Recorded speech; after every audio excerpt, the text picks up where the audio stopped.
Ya, foto-foto silakan ganti-gantian. Ambil. Ya, foto. Amar masuk, foto. Amar masuk, foto. Ya, Amar. Masuk, foto.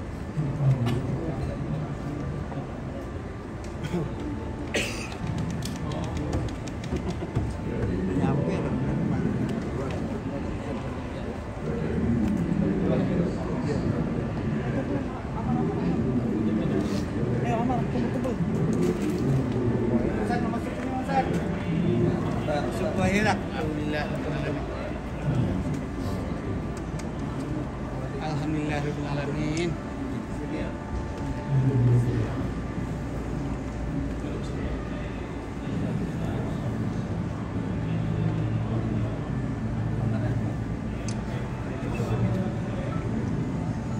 Ayo.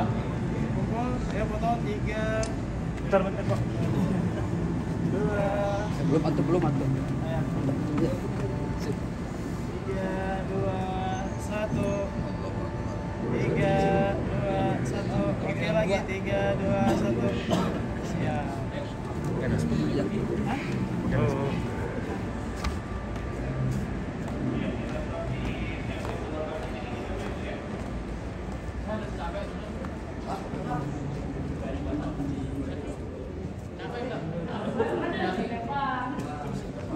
Saya Sahal dari Jakarta.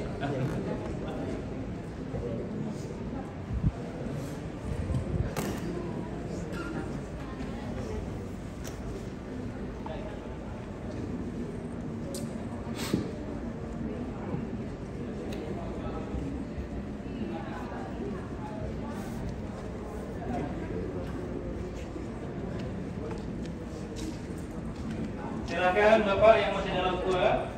Masya Allah, utar sekali dalam gua ya Bapak Ibu. Biar dapat wahyu.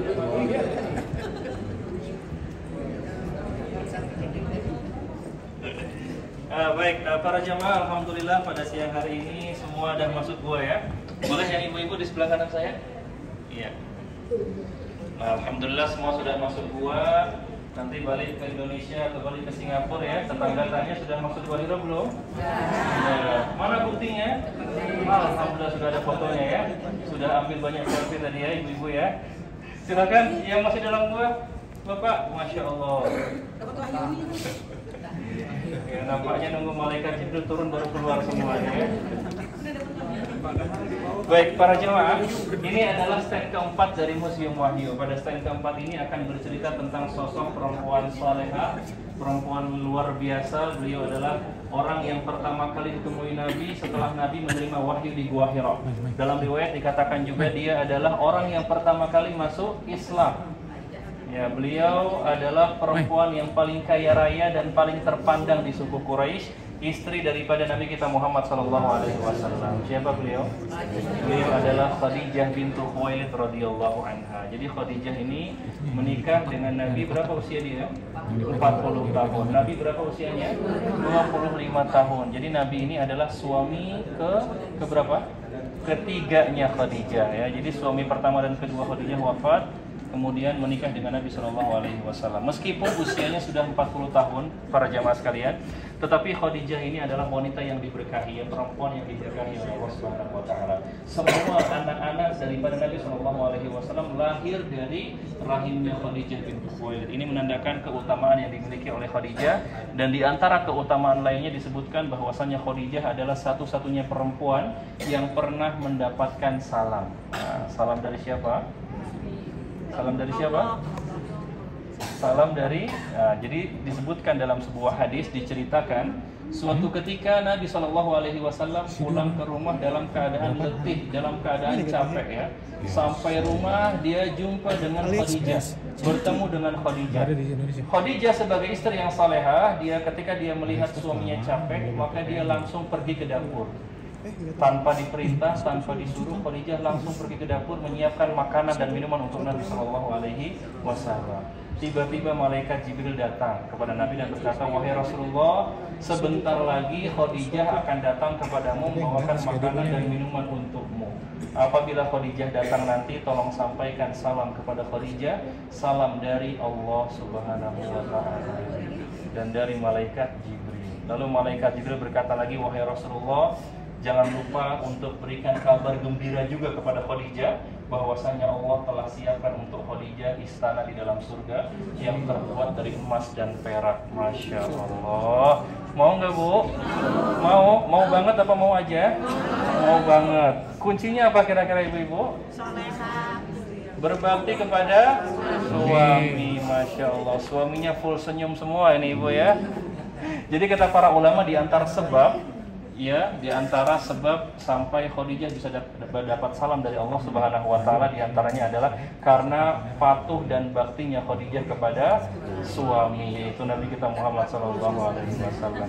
Semoga keluar dari museum ini ibu-ibu semakin soleha, semakin berbakti kepada suami. Amin. Dan kita doakan juga Bu ya, semoga suami-suami di sini Allah karuniakan akhlak seperti akhlaknya siapa? Belum dia, udah amin aja ya. Seperti akhlaknya Nabi Muhammad SAW.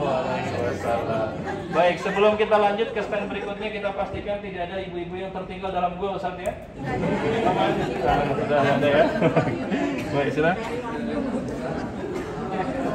Lihat tipenya aja, Mai. Sidu berapa gitu? Hah? Hah? Tanya aja langsung. Ya itu tanya iya lah. Ya, silakan yang perempuan di sebelah kanan saya. Lagi-lagi sila di sebelah kiri saya, kita stop di sini dulu. Boleh silakan maju lagi para jemaah. Baik, para jemaah sekalian, pada stand sebelumnya tadi saya sudah bercerita tentang sosok perempuan hebat di zaman Nabi. Pada stand ini saya akan bercerita tentang sosok perempuan hebat di zaman ini. Bahkan beliau pun masih hidup, usianya sekarang 68 tahun. Siapa dia? Ya, dia adalah seorang perempuan asal Pakistan bernama Nasim Akhtar. Apa yang dia lakukan para jemaah? Dia, Nasim Akhtar ini menulis Al-Quran 30 juz dengan berat Al-Quran 55 kg. Nah, ini berat sekali, Masya Allah ya. Kira-kira dia menulis ini menggunakan apa? Jadi beliau ini menjahit Al-Quran 30 juz. Dia gunakan tangan dia dan benang untuk menjahit 25.000 meter benang habis untuk menjahit Al-Quran 30 juz ini. Beliau mulai menjahit di usia 30 tahun dan baru selesai menjahit di usia 62 tahun. Selama 32 tahun menjahit Al-Quran 30 juz. Nah, Al-Qurannya ada pada museum ini adalah cetakan asli. Silakan yang nak tengok mushafnya, boleh bergantian. Bagi yang sudah melihat Al-Qurannya boleh berkumpul kembali.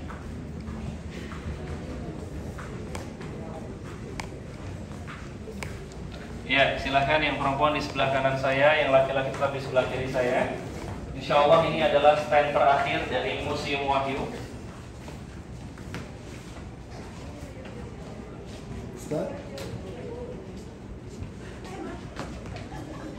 Ya, silahkan boleh maju lagi.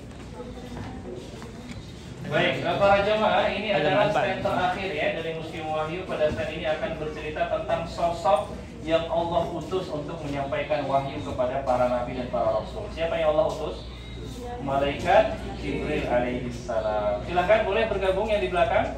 Jadi para jemaah, malaikat Jibril ini adalah pemimpinnya para malaikat ya. Dan disebutkan dalam sebuah hadis, malaikat Jibril ini adalah malaikat yang paling besar fisiknya. Nabi ketika menerima wahyu di Gua Hira, apa yang dia rasa? Takut atau senang? Takut luar biasa. Beliau sedang berdiam diri dalam gua, tiba-tiba ada manusia berpakaian serba putih datang kepada beliau, mendekap beliau, memaksa beliau untuk membaca sementara beliau tidak bisa membaca. Kemudian beliau keluar dari gua, lari menuju rumahnya, sampai di kaki gunung, tiba-tiba ada yang memanggil beliau, "Ya Muhammad, wahai Muhammad." Ketika Nabi menoleh ke belakang, dia lihat yang memanggil beliau adalah sosok makhluk yang besar sekali yang belum pernah Nabi lihat sebelumnya. Dan ternyata yang memanggil beliau adalah siapa? Malaikat Jibril alaihissalam. Jadi para jemaah, Nabi pernah melihat malaikat Jibril dalam wujud aslinya dalam dua keadaan. Yang pertama ketika wahyu pertama turun, yang kedua ketika Isra Mi'raj ya. Pertanyaannya, sebesar apa malaikat Jibril ini para jamaah sampai membuat Nabi kita takut luar biasa. Disebutkan oleh Nabi SAW, lahu sittumi'ati janah. Malaikat Jibril ini memiliki 600 sayap. Kullu janahin minha qad sadar ufuk. Satu sayap malaikat Jibril besarnya itu bisa menutupi langit dunia. Itu baru satu sayap. Bayangkan bagaimana dengan 600 sayap. Dalam riwayat lain dikatakan, Nabi ketika menoleh ke belakang, dia melihat Jibril sedang duduk di atas kursi yang besar, kursinya membentang dari barat ke timur dunia. Ya, ini besar sekali ya. Jadi fisik malaikat Jibril sangat besar sekali dan pernah dilihat oleh Nabi SAW. Nah, di sebelah kiri saya itu adalah puncak dari Jabal An-Nur, Bapak Ibu ya. Yang sebelah kiri, Masya Allah banyak yang mendaki ya. Ada di antara Bapak Ibu yang berniat mendaki siang ini? Hah? Tak ada? Tak perlu, insya Allah ya, kita tadi sudah masuk ke dalam gua, jadi tak perlu lagi mendaki. Pendakian saat ini hanya bisa berjalan kaki. Insya Allah dalam waktu dekat kita akan buka rute pendakian menggunakan mobil, menggunakan kereta para jamaah. Jadi akan lebih mudah lagi. 5-10 tahun mendatang kita juga akan membangunkan cable car insya Allah, kereta gantung ya, untuk memudahkan para jamaah yang ingin melihat Gua Hira secara langsung tanpa harus berlelah-lelah. Baik, dengan demikian berakhirlah perjalanan kita